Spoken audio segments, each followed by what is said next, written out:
আপনার সাথে আমি আর কোথাও যেতে চাই না মিস্টার চৌধুরী, এমনটাই বলছে আদিত্যকে সুদীপা।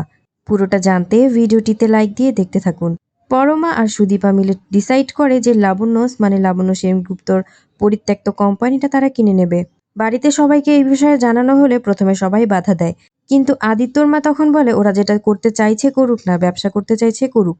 এটা শুনে পরমা আর সুদীপা খুশি হয়ে যায়। আদিত্য তখন বলে আমি গাড়ি বের করছি, চলুন আপনাদের আমি ছেড়ে দিয়ে আসি। এরপর মনে মনে ভাবতে থাকে আমার দায়িত্ব আমি পালন করব, আমি তো আর আমার কর্তব্য থেকে এড়িয়ে যেতে পারি না। তখনই পরমা বলে ওঠে আমার যেখানে যাওয়ার আমি নিজেই চলে যেতে পারবো, আপনার যেতে হবে না। কিন্তু পরমার কোনো কথা না শুনে আদিত্য আবারও বলে আমি গাড়ি বের করছি।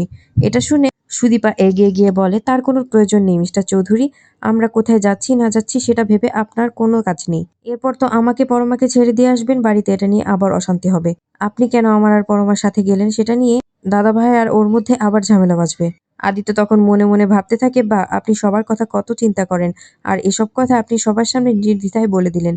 এরপর পরমাকে নিয়ে দেখা যায় সুদীপা সেখান থেকে বেরিয়ে যায়, আর আদিত্য মন খারাপ করে সেখানেই দাঁড়িয়ে থাকে। পরবর্তী আপডেট পেতে ভিডিওটিতে লাইক দিয়ে চ্যানেলটি সাবস্ক্রাইব করে সাথেই থাকুন।